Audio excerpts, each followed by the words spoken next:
चलिए आपको सीधे ले चलते हैं आईसीआर निशा में, जहां पर राष्ट्रपति द्रौपदी मुर्मू पहुंच रही हैं, मुख्यमंत्री हेमंत सोरेन भी पहुंचे हैं। तो आईसीआर निशा के शताब्दी समारोह में शिरकत करेंगी।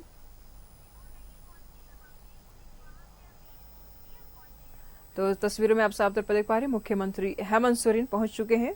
अब कुछ ही क्षण में राष्ट्रपति द्रौपदी मुर्मू भी पहुंचेंगे। राज्यपाल को आप देख रहे हैं और साथ ही साथ मध्य प्रदेश के पूर्व मुख्यमंत्री शिवराज सिंह चौहान और केंद्रीय कृषि मंत्री शिवराज सिंह चौहान पहुंचे हुए हैं। संजय सेठ जी पहुंचे हुए हैं। रक्षा राज्य मंत्री हैं संजय सेठ पहुंचे हुए। तमाम दिग्गज नेता मंच पर पहुंच चुके हैं। अब कुछ ही क्षण में आप राष्ट्रपति को भी देखेंगे। तो राष्ट्रपति द्रौपदी मुर्मू कुछ ही समय में अब आईसीआर निशा के शताब्दी समारोह में शिरकत करेंगी, मंच पर पहुंचेंगी। तो तस्वीरों में आप साफ तौर पर देख पा रहे हैं मुख्यमंत्री हेमंत सोरेन, राज्यपाल गंगवार जी को आप देख पा रहे हैं। तो राष्ट्रपति द्रौपदी मुर्मू नामकुम के आईसीआर निशा के शताब्दी समारोह में शिरकत करेंगी। आईसीआर निशा के शताब्दी समारोह में महामहिम द्रौपदी मुर्मू के अलावा कृषि मंत्री शिवराज सिंह चौहान हैं, रक्षा राज्य मंत्री संजय सेठ भी मौजूद हैं इस समारोह में, और इनके अलावा झारखंड के राज्यपाल संतोष कुमार गंगवार और सीएम हेमंत सोरेन मौजूद हैं। बस अब कुछ ही क्षण में कार्यक्रम की शुरुआत होगी।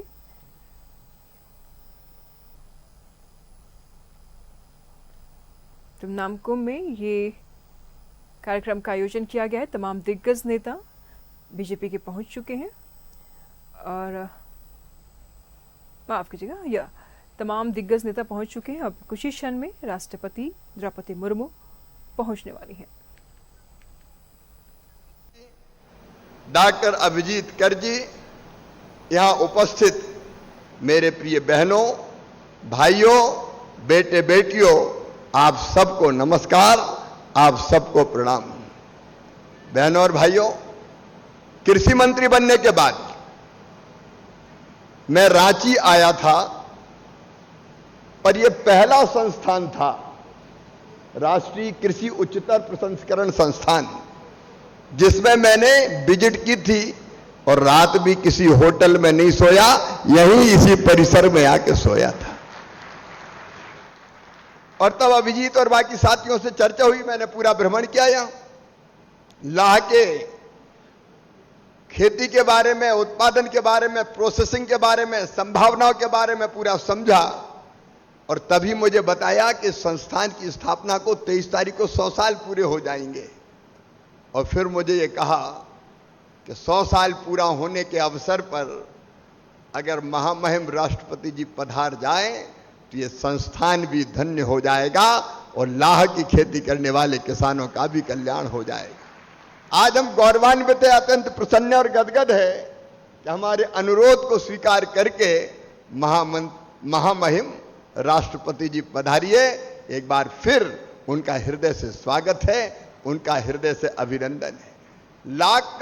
लाह का इतिहास भारत के इतिहास जितनी पुराना है।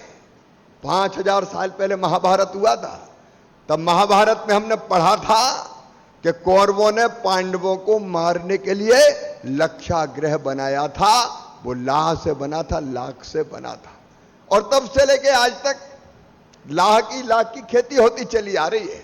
जो बातें यहां दोहराई गई, बताई गई है, मैं उनको दोहराना नहीं चाहता, लेकिन आज भी लाह बहुत महत्वपूर्ण है। देखो, अपने प्रधानमंत्री श्रीमान नरेंद्र मोदी जी का लक्ष्य है किसानों की आय दुगनी करना, किसानों की आमदनी बढ़ाना, किसान की आंखों में आंसू ना रहे, उनके चेहरे पर मुस्कुराहट आए, गरीब आगे बढ़े। और इसलिए खेती में उत्पादन बढ़ाना, उत्पादन की लागत घटाना, उत्पादन के ठीक दाम देना, नुकसान हो जाए तो उसकी भरपाई करना, और खेती का विविधीकरण, मतलब परंपरागत केवल धान गेहूं की खेती से काम नहीं चलेगा, हमको दूसरी खेतियों की तरफ भी बढ़ना पड़ेगा। कृषि वानिकी, मतलब पेड़ों से भी जो आय हो सकती है उसकी तरफ भी उन्हें ध्यान दिलाया।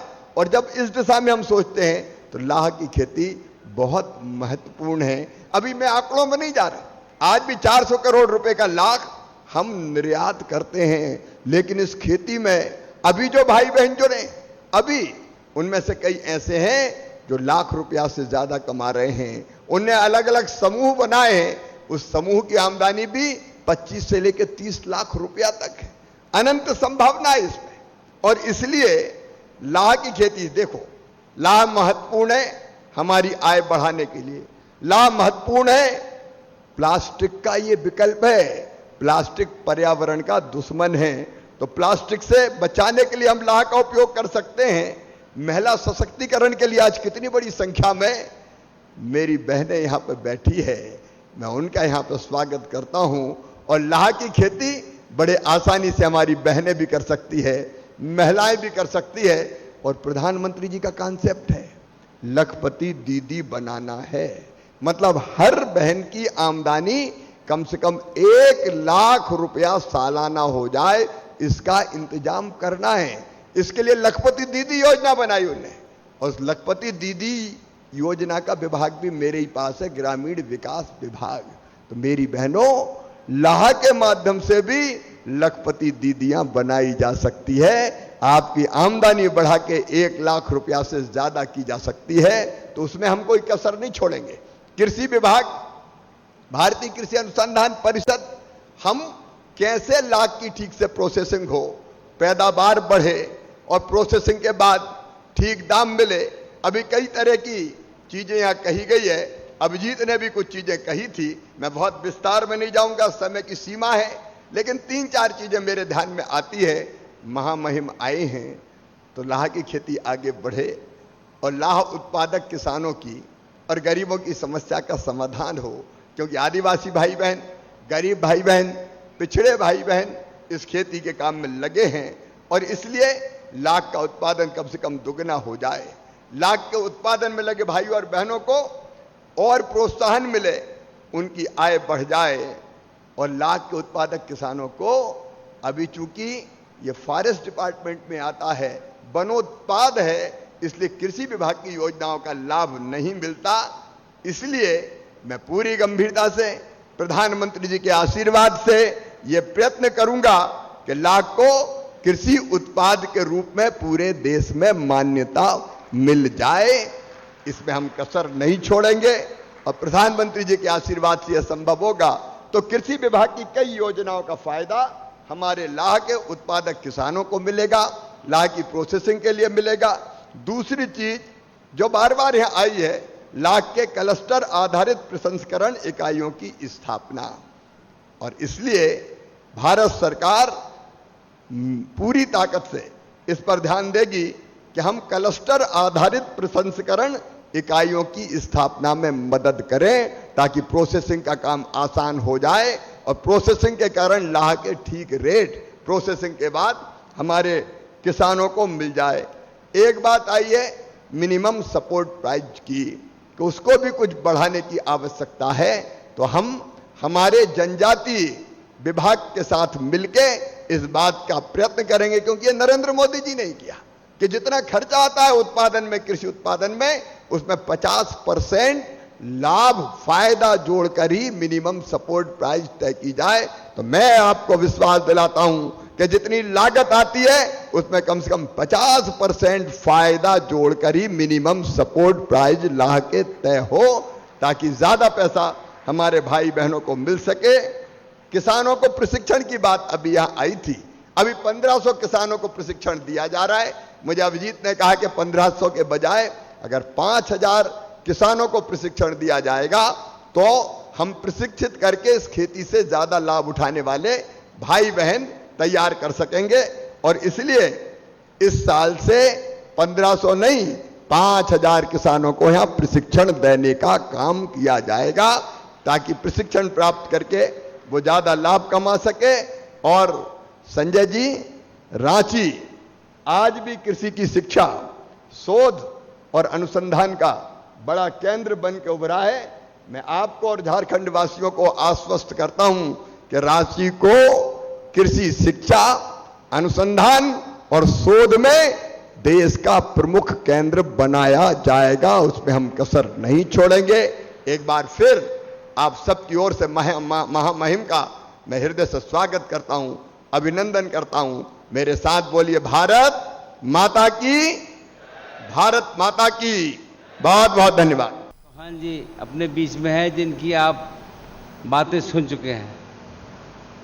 यहाँ के सांसद केंद्रीय रक्षा राज्य मंत्री श्री संजय सेठ जी, माननीय केंद्रीय कृषि और किसान कल्याण राज्य मंत्री श्री भागीरथ चौधरी जी, झारखंड की पशुपालन सहकारिता और आपदा मंत्री श्रीमती दीपिका पांडे जी, महानिदेशक एवं सचिव कृषि अनुसंधान एवं शिक्षा डॉक्टर हिमांशु पाठक जी, उप महानिदेशक ICAR डॉक्टर श्याम नारायण झा जी, निदेशक राष्ट्रीय कृषि उच्चतर प्रसंस्करण संस्थान डॉक्टर अभिजीत कर जी, और यहाँ पर उपस्थित सभी गणमान्य अतिथि भाइयों और बहनों, वास्तव में देश का किसान अब समझ रहा है कि वास्तव में वर्तमान की सरकार उनकी चिंता भी कर रही है और कैसे अधिक से अधिक सहायता हम किसान भाई बहनों को पहुंचा पाए। आदरणीय प्रधानमंत्री जी इसी सोच के साथ काम कर रहे हैं। यहाँ पर उपस्थित सभी महानुभाव, प्रेस व मीडिया के उपस्थित भाइयों, मित्रों, सबसे पहले मैं झारखंड की इस पावन भूमि पर अपने देश की माननीय राष्ट्रपति महोदया का हार्दिक अभिनंदन करता हूं और उनका प्रेरणादायी व्यक्तित्व आज के इस समारोह की गरिमा और बढ़ा रहा है। माननीय राष्ट्रपति महोदया जी ने पिछले समय में 6 वर्षों से अधिक समय राज्यपाल के रूप में इस झारखंड की सेवा की और राज्य के विकास में उनका योगदान अविस्मरणीय है। यहाँ आने के बाद मेरी समझ में आया कि कैसे हर छोटी बात की वो चिंता करती थी और उनका योगदान झारखंड राज्य के लिए अविस्मरणीय है। उनकी सादगी, मृदु स्वभाव और जनता के प्रति उनका समर्पण, वास्तव में अगर मैं कहूँ तो उन्हें एक सही रूप से पीपल्स गवर्नर के रूप में अपने आप को स्थापित करने का काम किया, ये हम ऐसा महसूस कर सकते हैं। माननीय राष्ट्रपति महोदया द्वारा राज्य में स्थित कस्तूरबा गांधी आवासीय विद्यालयों का भ्रमण एक उल्लेखनीय कदम रहा। उनके प्रयास से आज राज्य में स्थित कस्तूरबा गांधी आवासीय विद्यालयों में सुधार देखा जा सकता है। और ये मैं इसलिए भी कह रहा हूँ कि कस्तूरबा गांधी विद्यालय जाने के बाद वहाँ पर बच्चों ने आपकी चर्चा की और आपको स्मरण करने का काम किया। ये एक अत्यंत साधारण सी पृष्ठभूमि की रहने वाली हमारी परम आदरणीय राष्ट्रपति महोदया कॉलेज जाने वाले अपने गांव की पहली महिला बनी थी। उन्होंने विषम परिस्थितियों में भी शिक्षा ग्रहण की और बालिकाओं के लिए एक प्रेरणा वे स्वयं हैं, और विशेष रूप से उन लड़कियों के लिए जो कठिन परिस्थितियों में भी अपने सपनों को पूरा करने के प्रयास में लगी रहती हैं। राज्यपाल पद ग्रहण करने के उपरांत राज्य के विभिन्न जिलों के सुदूरवर्ती इलाकों में प्रवास के दौरान मैं नागरिकों को विभिन्न योजनाओं के प्रति जागरूक करता रहा हूँ। मेरा प्रयास रहता है कि कोई भी पात्र व्यक्ति केंद्र एवं राज्य सरकार की विकास योजनाओं से वंचित न रह जाए और कहीं कोई कमी महसूस न हो। कई गांवों में मुझे बताया गया कि माननीय राष्ट्रपति महोदया भी लोगों के साथ जुड़ी रहती हैं और उनकी समस्याओं को गंभीरता से सुनने का काम करती हैं। ये उनकी जन सेवा के प्रति समर्पण को प्रदर्शित करता है। मुझे ध्यान है आज आपका इस राज्य में आगमन हुआ और जब सुबह मैंने देखा तो पता करा बड़ी संख्या में भाई बहन आदरणीय राष्ट्रपति महोदया से मिलने आए हुए हैं। तो मैंने कहा भाई क्या बात हो गई? बोले ये आदरणीय राष्ट्रपति महोदया का प्रेम और स्नेह है कि लोग आपसे विशेष स्नेह करते हैं और बगैर बताए भी मिलने आ जाते हैं। तो वास्तव में ये उनकी विशेषता है, ये उनका महत्व है कि उनकी आम नागरिकों के बारे में क्या राय है। आज हम सभी के लिए गर्व की बात है कि हम राष्ट्रीय कृषि उच्चतर प्रसंस्करण संस्थान के शताब्दी समारोह में भाग ले रहे हैं। ये संस्थान पूर्व में केवल लाख उत्पादन एवं अनुसंधान पर केंद्रित था। इस संस्थान द्वारा पिछले 100 वर्षों में भारतीय कृषि को एक नई दिशा प्रदान की गई। संस्थान ने लाख उत्पादन, प्रोसेसिंग और मूल्यवर्धन के क्षेत्र में उत्कृष्ट कार्य किया, जिससे न केवल झारखंड बल्कि पूरे देश के किसानों को समृद्ध बनाने की दिशा में योगदान किया है। ये हमारी जानकारी में है। मैं इसलिए भी इस बात को कहता हूं कि मैं ICAR की गवर्निंग बॉडी में रहा हूं और मैं कृषि के बहुत सारे कामों से परिचित में हूं। ये मिली प्रसन्नता की बात है कि झारखंड लाख उत्पादन में अग्रणी है और इस संस्थान ने लाख उत्पादन के साथ साथ प्रोसेसिंग और उत्पाद विकास में अनेक तकनीकी नवाचार किए हैं। इससे न केवल किसानों की आय बढ़ी है बल्कि कृषि उत्पादों का वैश्विक स्तर पर भी विस्तार हुआ है। जैसा अभी माननीय कृषि मंत्री जी कह रहे थे, अब एक प्रक्रिया हो रही है कि हम कैसे किसान की आय को बढ़ाने का काम करें। अब जैसा अभी एक बात कहा गया कि अब महिला बहन माताओं को केवल लखपति नहीं बनाया जाएगा। मुझे लगता है अभी जो शब्द का प्रयोग करा, अब वे करोड़पति भी बनकर काम कर सकती है। और निश्चित रूप से जिस प्रकार से हमारी सरकार काम कर रही है, हमारा देश के प्रधानमंत्री इसी हिसाब से काम कर रहे हैं कि हम माताओं बहनों को स्वावलंबी बनाएं और वो लखपति नहीं करोड़पति बनने का काम करें, ऐसा हमें पूरा विश्वास है। मैं यहाँ ये भी उल्लेख करना चाहता हूँ कि झारखंड की अधिकांश आबादी कृषि पर निर्भर है। राज्य के किसानों को खुशहाल बनाना ही हमारी समृद्धि का आधार है।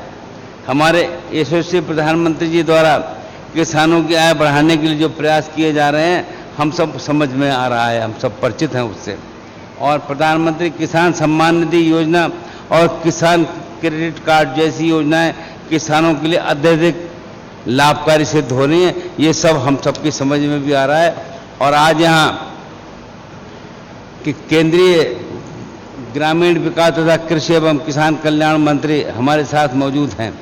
उनके नेतृत्व में हमारे देश की ग्रामीण और कृषि व्यवस्था में जिस प्रकार से नए सुधार हो रहे हैं वो सराहनीय है। ये मैं उनकी उपस्थिति है इसलिए मैं नहीं कह रहा हूँ, पर मुझे विश्वास है कि जब देश को उनका नेतृत्व मिल रहा है तो वास्तव में आदरणीय शिवराज सिंह चौहान जी ने जिस प्रकार से मध्य प्रदेश को दिशा देने का काम करा है, अब देश में रहकर वो अपनी अलग पहचान बनाएंगे और उनके मार्गदर्शन में हम कृषि को और मजबूत करेंगे और आधुनिक बनाने की दिशा में अच्छी गति दे पाने का काम कर पाएंगे, ऐसा मुझे पूरा विश्वास है।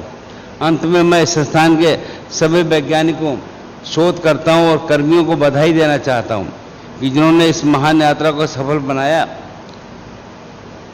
आपके समर्पण और आपके परिश्रम के फलस्वरूप इस संस्थान की 100 वर्षों की यात्रा सफलतापूर्वक पूरी हो पाई और इसने अपनी अलग पहचान बनाई। तो मैं अधिक न बोलते हुए इस शताब्दी समारोह के सफल आयोजन के लिए आयोजकों को मेरी ओर से बहुत बहुत शुभकामनाएं और मैं आशा करता हूं इस संस्थान भविष्य में भी किसानों की समस्याओं के समाधान के लिए सदैव तत्पर रहेगा और अपनी अलग पहचान बनाएगा। जय हिंद, जय भारत, जय झारखंड, जय जोहार।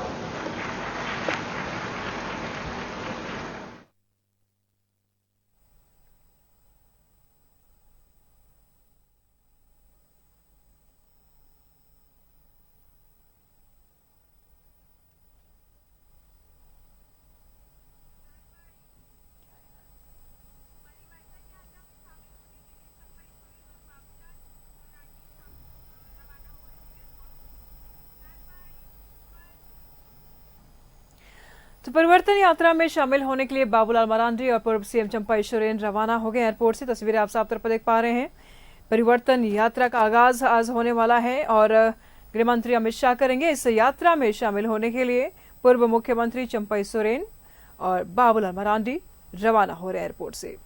सीधी तस्वीरें हम आपको दिखा रहे। बीजेपी की परिवर्तन यात्रा के लिए नेता अब रवाना हो रहे हैं। परिवर्तन यात्रा का शुभारंभ होगा, आप भी शरीक होने जा रहे हैं, कैसे देखें? हाँ, शरीक होने जा रहा हूँ। चुनौती बड़ा है चूँकि जिस मुकाम में आप लगे हैं वो कहीं ना कहीं आप जिस आदिवासी बेल्ट पे जा रहे हैं, पहले आप जेएमएम के लिए जाते थे, अब भाजपा के लिए जा रहे हैं। हमने कुछ दिन पहले 16 तारीख को भी गए, बहुत अच्छा रिस्पॉन्स है। 25,000 से ज़्यादा आदमी भाग लिया। बार बार वर्तमान सरकार जो है राज्य की जो अभी बंगाल और झारखंड के जो बॉर्डर पे जो गाड़ियों को जो रोक दिया गया उसको किस रूप से देख रहे हैं? बंगाल और झारखंड की जो बॉर्डर है वहाँ पे मालवाहक गाड़ियों को रोक दिया गया। ठीक है, उसके लिए देखिए जो मुद्दा है रुकना तो नहीं चाहिए, है ना, एक ही देश है। दादा परिवर्तन रैली से क्या बहुत बढ़िया, बहुत बढ़िया, बहुत बढ़िया। और परिवर्तन, सत्ता परिवर्तन भी हो जाएगा। तहे दिल से आप देख रहे थे। फिलहाल आपको सीधे ले चलते ISR निशा, जहां पर महामहिम राष्ट्रपति कार्यक्रम को संबोधित कर रही हैं। देवियों और स्वजनों, नमस्कार, जोहार। आज इस संस्थान की शताब्दी के उत्सव से जुड़े समारोह में भाग लेकर मुझे अत्यंत प्रसन्नता हो रही है। इस संस्थान के शतायु होने पर मैं आप सभी को बहुत बहुत बधाई देती हूँ। मेरा झारखंड में विशेष लगाव है। धरती आबा भगवान बिरसा मुंडा के पवित्र धरती झारखंड का आना मेरे लिए तीर्थ यात्रा के स्वरूप, इसीलिए बिरसा मुंडा के नाम पे थोड़ा नारा लगा जाए, भगवान बिरसा मुंडा की, भगवान बिरसा मुंडा की, भगवान बिरसा मुंडा की। यहाँ के लोगों से मुझे बहुत स्नेह मिला है। राज्यपाल के तौर पर मैंने कई वर्षों यहाँ जनसेवा का कार्य किया है। मैं अपने राज्यपाल कार्यकाल के दौरान इस संस्थान में आई हूँ। वर्ष 2017 में मैंने इस संस्थान द्वारा आयोजित किसान मेला का उद्घाटन किया था। उन समय मैंने लाख उत्पादन में अच्छा कार्य कर रहे किसानों को सम्मानित भी किया था। उससे पहले भी मैं इस संस्थान की लेबोरेटरीज, रिसर्च फार्म और म्यूजियम में आई थी। उन समय में मुझे बताया गया था कि किसान कैसे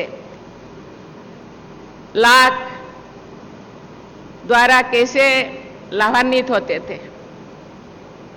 जानकारी मिला जो रो लाख होता है वहाँ किसान केवल 100-200 रुपया में बेचते थे, लेकिन जो फाइनल होने के बाद जो पैकेजिंग हो करके विदेश भेजा जाता था, उन दिनों 3000-4000 रुपया में उसी 1 किलो पैकेट को बेचा जाता था। मुझे पता नहीं आज का उसका क्या कीमत होगा। पिछले 100 वर्षों से इस संस्थान से लाख, रेसिन, गाम के वैज्ञानिक उत्पादन में सराहनीय कार्य किया है। झारखंड में लाख का इससे महत्व है। मैं जो दौरा करती थी राज्य के अलग अलग जिला, तो जो पलामू में गई, पलामू में जाने के बाद मुझे बताया गया है, मैडम आपको पता है पलामू का नाम क्यों इस जिला को बनाया, नामकरण किया गया है? पलास, लाख और महुआ, ये 3 चीजें इस जिला में मिलता है, इसीलिए इसका नाम पलामू रखा गया है। मैं उन दिनों से मैं बहुत खुश हो गई हूँ, लेकिन इसी नाम पे ही अपने जिला को रखे, उसको याद रखते हैं और उसी दिशा में वो काम करते हैं। देवी और स्वजनों, हमारे देश के कई राज्यों में लाख फार्मिंग की जाती है। भारत के कुल उत्पादन का 55% से अधिक लाख उत्पादन झारखंड में होता है। भारत में लाख का उत्पादन मुख्य रूप से जनजातीय समाज द्वारा किया जाता है। ये जनजातीय समाज की आय का एक महत्वपूर्ण साधन है। मुझे ये जानकर खुशी हुई है कि इस संस्थान ने लाख, नेचुरल रेसिन एवं गाम के अनुसंधान एवं विकास के साथ साथ इस उत्पादन के व्यावहारिक विकास के लिए भी कदम उठाया जा रहा है। Small scale lakh processing unit एवं इंटीग्रेटेड लाख प्रोसेसिंग यूनिट का विकास, लाख आधारित प्राकृतिक पेंट, वार्निश और कॉस्मेटिक्स उत्पादन का विकास, फलों, सब्जियों और मसाला की शेल्फ लाइफ बढ़ाने के लिए लाख आधारित कोटिंग का विकास, ये सभी प्रयास व्यवहारिक विकास के अच्छे उदाहरण हैं। ये सभी कदम जनजातीय भाइयों और बहनों के जीवन स्तर को सुधारने और उनके समावेशी विकास के लिए जरूर मदद करेंगे। मुझे बताया गया है कि इस संस्थान द्वारा लोगों के कौशल विकास के लिए प्रशिक्षण कार्यक्रमों का आयोजन किया जाता है। किसानों और उद्यमियों के विशिष्ट समस्याओं के समाधान के लिए व्यक्तिगत रूप से मार्गदर्शन प्रदान किया जाता है। मैं कभी जो एसएचजी ग्रुप बहनों के साथ भी इंटरेक्ट करती थी। बहुत सारे एसएचजी बहन धान खेती, लाख खेती के साथ साथ सब्जियां भी खेती करते थे। इसीलिए मैं यहाँ के अधिकारियों से मैं दरखास्त करना चाहती हूँ, आग्रह करना चाहती हूँ कि जो बहनें सब्जी उत्पादन करते हैं और रांची हो या कोई ऐसे आसपास के शहरों में लाते हैं, कभी कभी सब्जी खराब हो जाता है, उनको भी उस चीज़ को सिखाया जाए ताकि वो, क्योंकि यहाँ कोई स्टोरेज की व्यवस्था है कि नहीं मुझे पता नहीं, लेकिन वो बहुत दिन तक तो अपने सब्जियों को ताज़ा रख सकते हैं और अपना अच्छे मूल्य उनको मिल सकता है। मुझे ये जानकर खुशी हो रही है कि हाल ही में यहाँ प्रोसेसिंग एंड फूड इंजीनियरिंग तथा एग्रीकल्चर केमिकल के पोस्ट ग्रेजुएट स्तर के कोर्सेज शुरू किए गए हैं। मैं आशा करती हूँ कि ये पाठ्यक्रमों कृषि और खाद्य प्रसंस्करण के उत्कृष्ट विशेषज्ञों का निर्माण करेंगे। देवियों और स्वजनों, आज का दौर डिसरप्टिव टेक्नोलॉजीज का है। हमें इन टेक्नोलॉजी का लाभ उठाना है, साथ ही इनके दुष्प्रभाव से भी बचना है। एक खुशी की बात है कि इस संस्थान में automation and plant engineering division की स्थापना की गई है। ये division robotics, internet of things, artificial intelligence enabled equipment के विकास पर केंद्रित है। इस डिवीजन की स्थापना आपकी दूरदर्शी सोच का ही प्रमाण है। अभी भी ऐसे अनेक क्षेत्र हैं जिनमें हम और आगे जा सकते हैं। उदाहरण के लिए फार्मास्यूटिकल्स और कॉस्मेटिक्स इंडस्ट्रीज में उच्च स्तर के लाभ की मांग है। यदि भारतीय लाभ की गुणवत्ता, सप्लाई चेन और मार्केटिंग में सुधार किया जाए तो हमारे किसान देश विदेश में इसकी आपूर्ति कर सकते हैं और उन्हें बेहतर मूल्य मिल सकता है। देवियों और स्वजनों, आज हमारे किसान भाई बहन बड़ी संख्या में यहाँ पर उपस्थित हैं। अनेक किसान इस कार्यक्रम के साथ ऑनलाइन भी जुड़े हैं। हम सब जानते हैं कि हमारे देश में बहुत बड़ी जनसंख्या में खेती का आजीविका के ऊपर निर्भर करते हैं। सरकार द्वारा कृषि सुधार के लिए कई कदम उठाया गया है। गांव में कृषि आधारित उद्योगों का विस्तार किया जा रहा है। किसान उत्पादन संघ, एफपीओ और टेक्स जैसे सहकारी संगठनों का प्रसार किया जा रहा है। सरकार ने सहकारिता क्षेत्र में दुनिया की सबसे बड़ी भंडारण योजना पर काम शुरू कर लिया है। अंतर्राष्ट्रीय बाजार में मांग को ध्यान में रखते हुए सरकार प्राकृतिक खेती और इससे जुड़े उत्पादों की सप्लाई चेन को सशक्त कर रहे हैं। पीएम किसान सम्मान निधि के तहत किसानों को अपने छोटे खर्च पूरी करने के लिए वित्तीय सहायता प्रदान की जा रही है। पीएम किसान समुदाय केंद्रों के माध्यम से किसानों की विभिन्न जरूरतों को एक ही जगह पूरा किया जा रहा है, लेकिन अभी भी बहुत सी समस्याएं बनी हुई है। बहुत से किसान भाई बहन गरीबी से जीवन यापन कर रहे हैं। कृषि को लाभदायक उद्यम बनाने के साथ साथ 21वीं सदी से कृषि के समक्ष 3 अन्य बड़ी चुनौतियां हैं। खाद्य और पोषण सुरक्षा को बनाए रखना, संसाधनों का सस्टेनेबल यूज तथा जलवायु परिवर्तन। सेकेंडरी एग्रीकल्चर से जुड़ी गतिविधियां इन चुनौतियों का सामना करने में मदद कर सकता है। सेकेंडरी एग्रीकल्चर के अंतर्गत प्राथमिक कृषि उत्पादों के वैल्यू एडिशन के साथ ही मधुमक्खी पालन, मुर्गी पालन, कृषि पर्यटन जैसे कृषि से जुड़ी अन्य गतिविधियां भी आती हैं। सेकेंडरी एग्रीकल्चर के विकास के ग्रामीण क्षेत्रों में उद्योगीकरण को बढ़ावा दिया जा सकता है। यदि रोजगार के अवसर ग्रामीण क्षेत्र में भी उपलब्ध होंगे तो लोग आर्थिक कारणों से गांव नहीं छोड़ेंगे। सेकेंडरी एजुकेशन किसानों की आय बढ़ाने के एक महत्वपूर्ण तरीका है।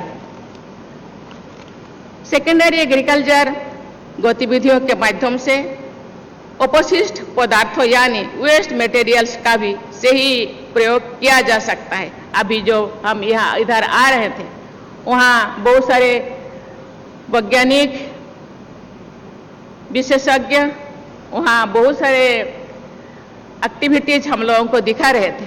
वहाँ हमने देखा कि कैसे एक बादाम के छिलके से वो कैसे वो लाभान्वित हो सकते हैं। ये से बहुत सारी चीजें हैं जिसको हम वेस्ट सोच करके फेंक देते हैं, उसी चीज को भी हम रीयूज करके हम लाभान्वित हो सकते हैं और दूसरों को भी लाभ पहुंचा सकते हैं। मुझे लगता है इसी दिशा में ये ICAR जरूर सोचेंगे और किसान भाई बहनों को ट्रेनिंग देंगे और लाभ पहुंचाएंगे। उनका प्रसंस्कृत करके उपयोगी तथा मूल्यवान वस्तुएं बनाई जा सकती है। इससे पर्यावरण का संरक्षण भी होगा, साथ ही किसानों की आय भी बढ़ेगी। Secondary agriculture waste of wealth का एक अच्छा उदाहरण है। 2 वर्ष पहले सितंबर 2022 में इन संस्थान के कार्य क्षेत्रों में विस्तार किया गया है। इसका नाम Indian institute of natural resin and gum से बदलकर natural institute of secondary agriculture कर दिया गया है। सेकेंडरी एग्रीकल्चर को बढ़ावा देने की दिशा में ये दूरगामी कदम है। इस संस्थान में लाख नेचुरल रेसिन्स एवं गाम्स के विकास में अग्रणी भूमिका निभा रही है। मैं आशा करती हूँ कि सेकेंडरी एग्रीकल्चर से संबंधित अन्य गतिविधियों में भी ये संस्थान अग्रणी भूमिका निभाएगा तथा भारत ही नहीं बल्कि विश्व स्तर पर उत्कृष्टता के नए आयाम स्थापित करेगा। सेकेंडरी एग्रीकल्चर के विकास के लिए इस संस्थान को अन्य संस्थाओं के साथ सहयोग बढ़ाना चाहिए। आपके अनुभव का लाभ अन्य संस्थानों को भी मिलना चाहिए। इस संस्थान ने लाख फार्मिंग से जुड़ी परिवारों के प्रशिक्षण के लिए अच्छे कार्य किए हैं। आपको अपने व्यापक कार्य क्षेत्र के अनुसार सेकेंडरी एग्रीकल्चर में भी अधिक से अधिक लोगों को बेहतर प्रशिक्षण दिया जा सकता है। मैं सभी किसान भाई बहनों, संस्थान से जुड़े सभी लोगों तथा यहाँ उपस्थित अन्य सभी लोगों के स्वर्णिम भविष्य की कामना करती हूँ। इसी के साथ सभी किसान भाई बहन और यहाँ उपस्थित सभी महानुभावों को बहुत बहुत बधाई देती हूँ, धन्यवाद देती हूँ। जय हिंद, जय भारत, जोहार। महामहिम राष्ट्रपति श्रीमती द्रौपदी मुर्मू जी को उनके आशीर्वचन के लिए बहुत बहुत धन्यवाद। सभी से आग्रह है अपने स्थान पर राष्ट्रगान के लिए खड़े हो जाएं।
Like and share videos, subscribe करें हमारा चैनल और प्रेस करें बेल आइकॉन।